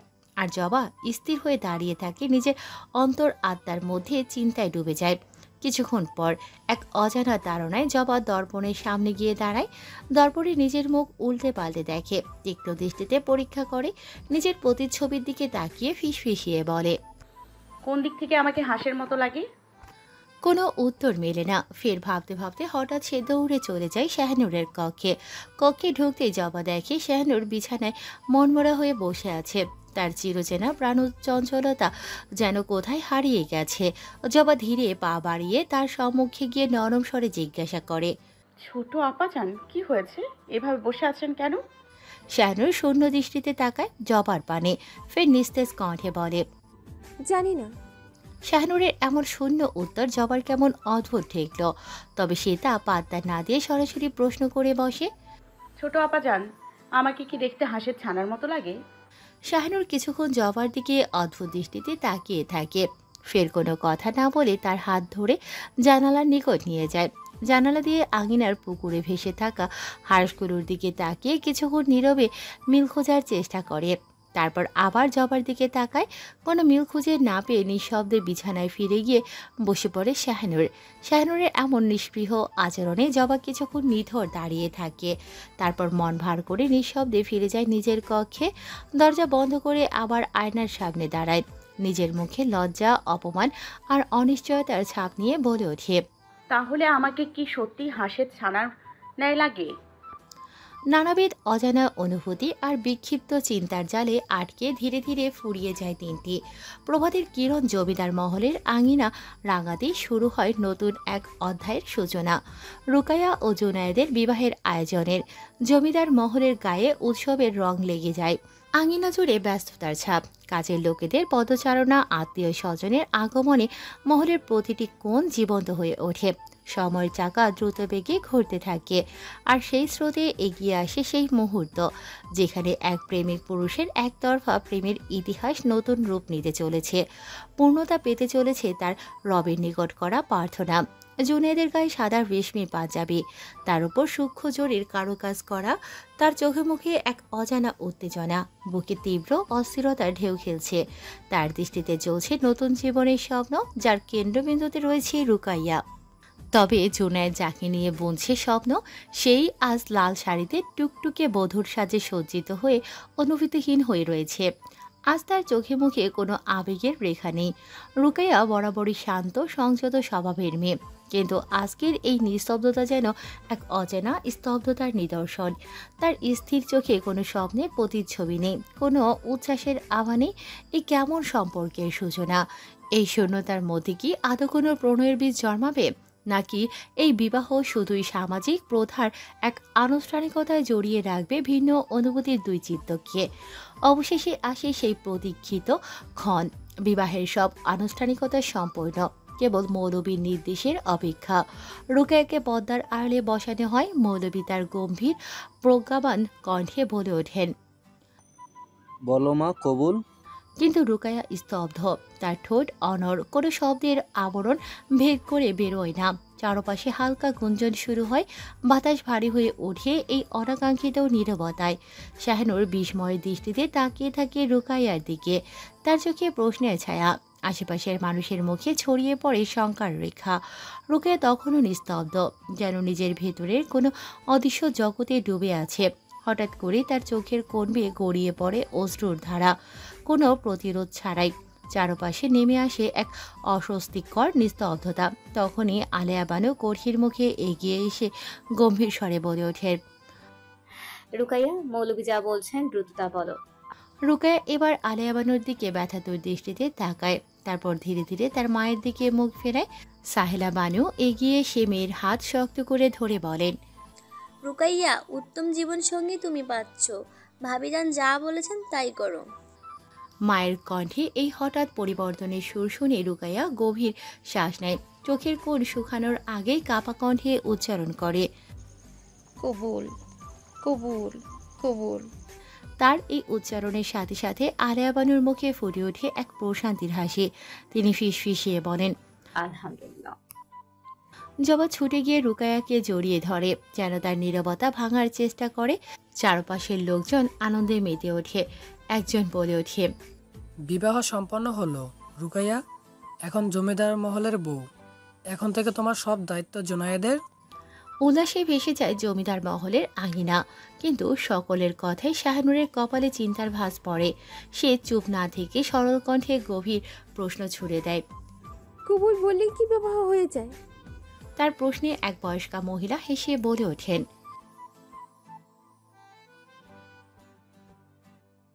পরক্ষণেই শাহনুরের এহেন প্রশ্নে সকলেই হাসতে থাকে। তবে শাহনুরের চোখে সেই হাসি কোনো উত্তর দিতে পারে না। সে আবার জিজ্ঞাসা করে, কবুল বললেই কি বিবাহ হয়ে যায়? বিবাহ হলেই কি বউকে বর নিয়ে যায়?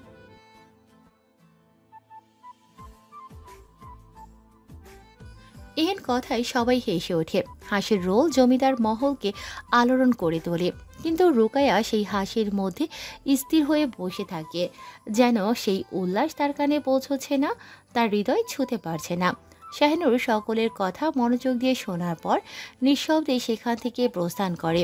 সে কোনো দিকে না চেয়ে সরাসরি চলে যায় সেলিমের কাছে, যে তখন সূর্যের তীব্র উত্তাপ সহ্য করে বাগানের ফুলের সাথে লেগে থাকা আগাছাগুলো পরিষ্কার করছে। শাহনুর নিঃশব্দে সেলিমের পেছনে গিয়ে দাঁড়ায়। সেলিম তার উপস্থিতি অনুভব করে ঘাড় ঘুরিয়ে তাকিয়ে বলে ওঠে, ছোট কুমারী, আপনি এখন এই সময় এখানে? শাহনুর সেলিমের প্রশ্নের কোনো উত্তর না দিয়ে তার চোখে অবিচল সংকল্প নিয়ে বলে ওঠে, সেলিম বলো কবুল। সেলিম হতবুদ্ধি হয়ে শাহনুরের দিকে তাকিয়ে বলে, কি কইতেছেন এগুলো? আমি কবুল কবু কেন? শাহনুর সেলিমের কথায় কোনো গুরুত্ব না দিয়ে অবোধ শিশুর মতো বারবার সেলিমকে কবুল বলার জন্য চাপ প্রয়োগ করে। সেলিম শেষে একান্তভাবে হার মেনে কাতর স্বরে বলে ওঠে, কবুল। সেলিমের কবুল বলার পরপরই শাহনুর ফের তাকে কবুল বলতে বলে।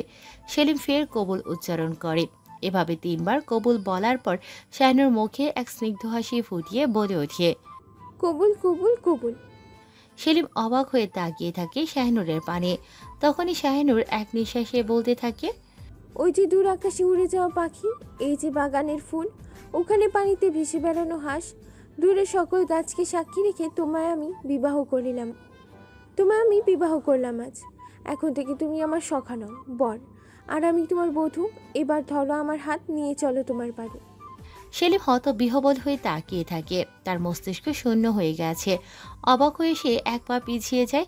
তবে শাহনুর তার দিকে আরও নিকটে চলে এসে তার হাত স্পর্শ করতেই সেলিম তীব্রভাবে হাত ঝাঁকিয়ে সরিয়ে নেয়।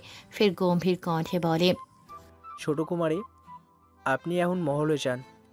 সেলিমকে এভাবে কথা বলতে দেখে শাহনুর কিছুটা বিচলিত হয়ে যায়। তবুও নরম গলায় বলে ওঠে, না না, আমি কোথাও যাব না, তুমি আমাকে তোমার সাথে নিয়ে চলো। এখন তো তুমি আমার। শাহনুরের বাক্য শেষ হওয়ার পূর্বেই সেলিম কর্কশভাবে বলে ওঠে, বিয়ে কোনো ছেলে খেলে না যে আপনি কবুল কইলেও হইয়া যাইব। সেলিমের এই কঠোর বাক্যে শাহনুরের অবুঝ মন অভ্যন্তরীণ যন্ত্রণায় তছনছ হয়ে যায়। চোখে অশ্রু জমে। অবশেষে তা গড়িয়ে পড়ে। শাহনুরের অশ্রু সেলিমের হৃদয়কে আঘাত করে, একাধিক তীক্ষ্ণ ছুরির আঘাতের ন্যায়। শাহনুরের অব্যক্ত বেদনায় কাতর হয়ে সেলিম পা বাড়ায় নিকটে। ফের শাহনুরের দিকে তাকিয়ে থেকে এক অবর্ণনীয় যন্ত্রণায় বলে, ছোট কুমারী, বাগানের এই ফুলগুলো যতদিন তার গায়ে আগাছা না চড়ায় ততদিন সে সুন্দর। এই যে ফুলগুলো দেখতেছেন সেইটা আপনি, আর আমি হইলাম এই আগাছাগুলো। ছোট কুমারী, ফুলের গায়ে আগাছা মানায় না, তাই আপনার লগে এই সেলিম কখনোই মানাইব না। আপনি অবুঝ, তাই আমার লগে যাইতে চান। যদি বুঝদার হইতেন তাহলে এই কথা জীবনেও কইতে পারতেন না। সেলিমের কথায় শাহনুর কিছু বলার জন্য মুখ খুলতে যাবে, কিন্তু ঠিক সেই মুহূর্তে সেলিম আবার গম্ভীর কণ্ঠে বলে ওঠে, আপনি যান এইখানতে। আপনি আর আমার কাছে আইবেন না। আমি আর আপনারে দেখতে চাই না। সেলিমের এহেন কথা শুনে শাহনুরের অবশ হৃদয় ছিন্ন ভিন্ন হয়ে যায়। তার বুকের ভেতর এক অস্বস্তিকর বিষাদ জমে ওঠে, কিন্তু সে আর স্থির থাকতে পারে না। কণ্ঠে অস্ত্রপূর্ণ আকুতি মিশিয়ে সে বলতে শুরু করে। সেলিম, এভাবে কেন বলছো? আচ্ছা ঠিক আছে, আমি তোমার সাথে যেতে চাইবো না, তবুও এভাবে বলো না। শাহনুরের কথায় সেলিম কোনো গুরুত্ব না দিয়ে এক প্রকার উপেক্ষার সুরে বাজখাই গলায় বলে ওঠে। আপনি দয়া কইরা চলে যান ছোট কুমারী, আমি আপনার পাও দুইটা ধরি, দয়া করে আমার ওপর। সেলিমের এই নিষ্ঠুর কথায় শাহনুর অশ্রুসিক্ত নয়নে আর এক মুহূর্ত বিলম্ব না করে ধীর কম্পিত পদযুগলে সেলিমের পানে তাকাতে তাকাতে মহলে প্রবেশ করে। তার প্রতিটি পদক্ষেপ যেন এক অগণিত বেদনা সঞ্চার করে সেলিমের বুকে। কিন্তু সেলিম নীরবভাবে স্থবির হয়ে থাকে। তার চোখের কোণ থেকে গড়িয়ে পড়া অশ্রু নিঃশব্দে তার মুখে বিছিয়ে পড়ে। সেলিমের মনে এক অপার্থিব যন্ত্রণার সৃষ্টি হয়। ফের অম্বরের পানে স্থির দৃষ্টিতে চাই সে, ব্যথাতুর অশ্রুসিক্ত নয়নে বলে ওঠে। তাহারে চাইলেও চাইলাম না, চাওয়ার সাহস কি সবার হয়? অন্তরের শূন্য কোণে তার ছায়া তবু প্রকাশের ভাষা হারায়। অতপার পাইয়াও পাইলাম না, মায়ায় জড়িয়া হারাইয়া যায়। নির্ভীত রাইতে চাঁদে চোখ রাখি, দেখি না তবু যেন আধারে থাকি। আলোর কোলো হাত বাড়াই, ছুতে গিয়েও ছুঁইতে পারি না। তাহারে ডাকে হৃদয় জুড়াইয়া, কণ্ঠ থামাইয়া যায় বেদনায় ডুবাইয়া। শব্দগুলো যায় গভীরে হারাইয়া, কথাগুলো থাকে মনে লুকাইয়া। তাহারে ভালোবাসি তবু মুখে কই না, ভালোবাসা নিজের যেন চিনতে পারি না। পাইতে গিয়েও পাই না তারে, হৃদয়ে বাঁধি তবুও রাখি তারে মুক্তির দ্বারে। শাহানুর নিজের কক্ষের দোর খোলা মাত্রই ভেতরে ঢুকে দরজা সশব্দে বন্ধ করে দেয়। বুকের ভেতর জমে থাকা অজানা বিষাদ এক নিমিষে চোখ বেয়ে অঝোর ধারায় ঝরে পড়ে। তার নিঃশ্বাস ভারী হয়ে আসে, কিন্তু এই অশ্রুপাতের সঠিক কারণ সে খুঁজে পায় না। শুধু সেলিমের কথাগুলো তার হৃদয়ে তীক্ষ্ণ সুরের মতো বিঁধে থাকে। অবুঝ মন তীব্র যন্ত্রণায় আত্মপ্রশ্ন করে। আমি এমন কি বলেছি যে সেলিম এভাবে আমাকে তাড়িয়ে দিল? কিন্তু সেই প্রশ্নের উত্তর তার ক্লান্ত হৃদয় দিতে পারে না। শূন্য দৃষ্টিতে সামনের ফাঁকা জায়গায় তাকিয়ে থাকে শাহনুর। চোখের জল বেদনার নীরব সাক্ষী হয়ে বয়ে চলে। এই নিস্তব্ধতার অন্ধকার ভেদ করে হঠাৎ আলেয়া বানুর পদচারণার আওয়াজ বজ্রের মতো কানে বাজে শাহনুরের। রৌদ্রের মতো তীব্র ক্রোধ নিয়ে তিনি কক্ষের মধ্যে প্রবেশ করে দরজা জোরে ঠেলে বন্ধ করেন। শাহনুরের দিকে এগিয়ে গিয়ে তার কাঁধ শক্তভাবে চেপে ধরেন। আঙুলের চাপ শাহনুরের কোমল ত্বকে দগদগে ছাপ ফেলতে শুরু করে। আলেয়া বানুর চোখে তখন জ্বলছে অগ্নিস্রোত, কারণ তিনি স্বচক্ষে দেখেছেন কিভাবে শাহনুর সেলিমের কাছে গিয়েছিল। তাই গর্জে ওঠে সে। তোমায় কতবার নিষেধ করেছি সেলিমের কাছে না যেতে, তবু কেন গেলে? আকস্মিক আঘাতে শাহনুর কুঁকড়ে ওঠে, যন্ত্রণায় ফিসফিস করে বলে। আমি জান, ছাড়ুন আমায়, খুব ব্যথা লাগছে। কিন্তু আলেয়া বানুর ভেতরে জমে থাকা রোষ এত সহজে নিভে যাওয়ার নয়। দাঁতের দাঁত চেপে ঠোঁটের কোণে কঠিন শীতলতা নিয়ে বললেন। ব্যথা লাগছে না? যদি সেলিমের কাছ থেকে দূরে না থাকো, তবে এর থেকেও ভয়ঙ্কর ব্যথা তোমায় সহ্য করতে হবে। যদি এই কথা তোমার পিতা ঘুণাক্ষরেও জানতে পারে, তবে শুধু তুমি না, সেলিমও তার ভয়াল ক্রোধ থেকে রেহাই পাবে না। মায়ের কথায় শাহনুর নিজের বাহু আলেয়া বানুর শক্ত হাত থেকে ছুটিয়ে নিয়ে অস্পষ্ট কণ্ঠে বলে ওঠে। কেন আপনারা আমাকে সেলিমের কাছে যেতে দিচ্ছেন না? সেলিমও কেন আমাকে দূরে সরিয়ে দিল? আমি কি এতটাই তুচ্ছ যে কেউ আমায় পছন্দ করে না? কেন আপনারা আমাকে এভাবে আঘাত করেন? শাহনুরের অবুঝ কণ্ঠে প্রথমবারের ন্যায় ক্ষোভ আর বেদনার তীব্রতার প্রতিধ্বনি শোনা যায়। কথাগুলো শেষ হতেই সে হঠাৎ ফুপিয়ে কান্নায় ভেঙে পড়ে। চোখের জলে তার দৃষ্টির অন্ধকার আরও গাঢ় হয়। শাহনুরের এমন হৃদয় বিদারক অবস্থা দেখে আলেয়া বানুর কঠোরতা দেয়াল খানিক দুলে ওঠে। তিনি মেয়ের দিকে এগিয়ে গিয়ে তাকে জড়িয়ে ধরতে যাচ্ছিলেন, ঠিক সেই মুহূর্তে শাহনুর হঠাৎই সোজা হয়ে দাঁড়িয়ে চোখ মুছে আবার বলে ওঠে। আমি জান, আপনারাই তো বলেছিলেন বিয়ের পর কনেকে স্বামীর গৃহে যেতে হয়, তবে আমাকেও সেলিমের কাছে যেতে দিন না। আমি তো আজকেই ওই পাখি ফুল গাছকে সাক্ষী রেখে 3 বার কবুল বললাম, ওকে আমার স্বামী হিসেবে গ্রহণ করেছি। আমি জান, সেলিমকে বলুন না দয়া করে আমাকে নিয়ে যেতে এখান থেকে। আমি থাকতে চাই না এই মহলে বন্দী হয়ে। শাহনুরের এহেন কথাগুলো আলেয়া বানুর হৃদয় বজ্রাঘাত করে। তড়িৎ বেগে তিনি এগিয়ে গিয়ে শাহনুরের মুখ চেপে ধরে ক্ষিপ্ত কণ্ঠে ফিসফিস করে বলেন, নির্বোধ মেয়ে, নিজের জবানের লাগাম টেনে ধরো। জানো কি বলছো? এই কথা যদি অন্য কারোর কানে যায় তবে তার ফল কত ভয়াবহ হতে পারে তার বিন্দুমাত্র ধারণা তোমার নেই। বিবাহ কোনো শিশুর খেলা নয় যে তুমি কবুল বললেই সব হয়ে যাবে। আলেয়া বানুর কথায় শাহনুর মায়ের হাত সরিয়ে নির্ভীক কণ্ঠে বলে ওঠে, কেন হবে না? আমি তাকে স্বামী বলে কবুল করেছি, তাহলে কেন হবে না? মেয়ের জেদ আর সরলতার মাঝখানে দাঁড়িয়ে আলেয়া বানু এক দীর্ঘ ক্লান্ত নিঃশ্বাস ছাড়লেন। চোখের কোণে জমে থাকা কঠোরতা এবার নরম হয়ে আসে, তবে কণ্ঠে থাকে শীতল সতর্কতা। শান্ত অথচ দৃঢ় কণ্ঠে বললেন, শাহানুর, এই বিষয়টা বোঝানোর চেষ্টা করলেও তুমি বুঝবে না। তবে মনে রেখো, যদি এই কথা অন্য কাউকে বলো তবে তারা সেলিমকে এখান থেকে অনেক দূরে পাঠিয়ে দেবে, এমন জায়গায় যেখান থেকে ও আর কোনোদিনও এখানে ফিরে আসতে পারবে না। তুমি যদি সত্যি না চাও সেলিম দূরে যাক, তবে নিজেকে তার থেকে দূরে রাখো আর কারোর সাথেই সেলিমের ব্যাপারে কোনো কথা বলবে না। আলেয়া বানুর কণ্ঠে সেই মুহূর্তে কোনো রাগ ছিল না, ছিল শুধুই কঠিন বাস্তবতার নির্মম সতর্কতা। জুনায়েদের কক্ষ আজ বিরাট এক উৎসবের কেন্দ্রবিন্দু। চারপাশে ভিড় করে আছে অসংখ্য রমণীগণ, প্রতিটি মুখেই উচ্ছ্বাসের ঝলকানি, হাসির ঋণী, কিন্তু সেই উচ্ছ্বাসের সমুদ্রে একমাত্র ব্যতিক্রম রুকাইয়া। পালকের মাঝখানে সে নির্বিকার, তার মুখে নেই কোনো হাসির রেখা, নেই আনন্দের কোনো আভা। পরনের শাড়ির আঁচল সে শক্ত করে মুষ্টিবদ্ধ করে ধরে রেখেছে, যেন সেটাই তার একমাত্র অবলম্বন। এই কক্ষে, এই ভিড়ে বসে রুকাইয়ার মনোজগতে শুরু হয়েছে এক অস্থিরতার দোলাচল। অজানা শঙ্কা আর অনিশ্চয়তার প্রশ্নবাণে তার হৃদয় বিদীর্ণ হতে চাইছে। আজকের রাত কি নিয়ে আসবে তার জীবনে তা জানা নেই রুকাইয়ার, কিন্তু চিন্তার তীক্ষ্ণ নখর তাকে ভেতর থেকে ক্ষতবিক্ষত করে দিচ্ছে। এই অস্বস্তির আবহ কারো চোখে না পড়লেও জবার দৃষ্টি এড়ায় না রুকাইয়ার অন্তর্দ্বন্দ্ব। সে নিঃশব্দে রুকাইয়ার মুষ্টিবদ্ধ হাতখানা নিজের হাতের আড়ালে নিয়ে নরম গলায় সকলের অগোচরে জিজ্ঞেস করে ওঠে, আপাজান কি হয়েছে? এমন অস্থির লাগছে কেন আপনাকে?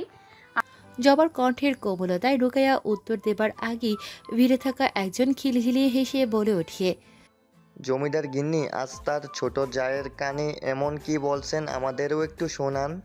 তার কথার রেশ কাটতে না কাটতেই আরেকজনের তীর্যক হাসি ছুরি যোগ করে, ও নিশ্চয় আজকে রাতের জন্য বিশেষ কিছু পরামর্শ দিচ্ছেন গোপনে। তাদের কথায় অন্যদেরও হাসির রোল পড়ে যায়। এবার সোজা জবার সামনে এসে দাঁড়িয়ে আরো নির্লজ্জ প্রশ্ন ছুড়ে দেয়, জমিদার গিন্নি, কিছু মনে করবেন না, আমাদের একটু বলুন তো, বাসুরাতে আপনাকে জমিদার হুজুর কতটা আদর করেছিল? আদরই করেছিল নাকি শরীরে জোর খাটিয়েছে? এই অবমাননাকর কথাগুলো জবার কানে যেতেই তার মুখমণ্ডল রক্তিম বর্ণ ধারণ করে। সে বিভ্রান্তভাবে এদিক ওদিক তাকায়, কি বলবে ভেবে কোনো উত্তর খুঁজে পায় না। জবার এই বিব্রত অবস্থা রুকাইয়ার চোখ এড়ায় না। তার চোখে মুখে এক নিমিষে কঠোরতা ফিরে আসে। ঠান্ডা কিন্তু দৃঢ় কণ্ঠে সে সকলের দিকে তাকিয়ে বলে ওঠে, তোমরা যে যা বলেছ, যদি সেটুকু তোমাদের জমিদারের কানে যায় তখন কি হবে তা ভেবে দেখেছো? রুকাইয়ার এহেন কথায় মুহূর্তে কক্ষের হাসি থমকে যায়। নীরবতার চাপা স্রোত চারপাশকে আচ্ছন্ন করে ফেলে। জমিদারের নাম উচ্চারণের মধ্যে ছিল এমন এক ভয়াল প্রতিদ্বন্দ্বী, যা উপস্থিত সকলের বুকের ভিতর কাঁপন ধরিয়ে দেয়। উপস্থিত রমণীগণ একে অপরের মুখের দিকে তাকিয়ে নীরবতা রক্ষা করে। জবা সেই নীরবতার আড়লে স্বস্তির নিঃশ্বাস ফেলে, যেন কোনো অদৃশ্য ভার তার বুক থেকে নেমে গিয়েছে। তবে সেই নিস্তব্ধতা বেশিক্ষণ স্থায়ী হয় না। কক্ষের দ্বারে ধীর পদক্ষেপে প্রবেশ করে এক বয়স্ক দাসী, যার মুখে অভিজ্ঞতার কঠিন ছাপ। তার কণ্ঠে কোনো হাসি নেই, শুধুমাত্র কর্তৃত্বপূর্ণ নির্দেশ। সময় অনেক হয়েছে, কুমারীর বিশ্রামের প্রয়োজন। আপনারা সবাই এখন বের হন। দাসীর কথায় কেউ কোনো আপত্তি তোলে না। সবাই একে একে কক্ষ ত্যাগ করে, কেবল জবা ছাড়া। সকলের প্রস্থান শেষে দাসী ধীর পায়ে রুকাইয়ার সামনে এসে দাঁড়ায়। তার কণ্ঠে বিনয়ের আভাস থাকলেও কথার গভীরে ছিল এক অদৃশ্য কঠোরতা। বড় কুমারী, ছোটবেলা থেকে আপনারে লালন পালন করছি। আপনার আম্মিজানের কথার কিছু উপদেশ দিতে আসছি। রুকাইয়া তার শীতল চোখে দাসীর দিকে তাকায়, কিন্তু কোনো উত্তর দেয় না। দাসী নিজের বক্তব্য চালিয়ে যায়, যেন এই কথাগুলো বলা তার জন্য এমন এক দায়িত্ব যা এড়িয়ে যাওয়া অসম্ভব। স্বামী হইল নারীর জীবনের সর্বশ্রেষ্ঠ পুরুষ। তিনি যেমন আপনার সব দায়িত্ব নেবেন, তেমনি আপনিও তার সকল দায়িত্ব নিতে বাধ্য। তার ভালো মন্দ সব কিছুই দেখতে হবে আপনাকে। আর একটা কথা মনে রাখবেন কুমারী, স্বামীরে নিজের আঁচলে বাঁধা না রাখলে সে অন্য কোথাও মন বসাইব। পুরুষকে খুশি করতে ব্যর্থ হইলে সে আপনারে ফালাইয়া অন্য নারীর দিকে নজর দিব। তাই স্ত্রী হিসেবে তার সব ইচ্ছা অনিচ্ছার প্রাধান্য দিতে হবে। আপনি বুদ্ধিমতী, আমার কথার অর্থ বুঝবেন আশা করি। দাসীর কথাগুলো ঘরের বাতাসকে আরো ভারী করে তোলে। রুকাইয়া কোনো উত্তর দেয় না, শুধু স্থির দৃষ্টিতে অন্যদিকে তাকিয়ে থাকে, যেন তার চিন্তা ভাবনার জালে সে নিজেই বন্দী হয়ে গেছে। কিন্তু জবার মনে একের পর এক প্রশ্ন আঘাত হানে। সে মনে মনে বলে ওঠে,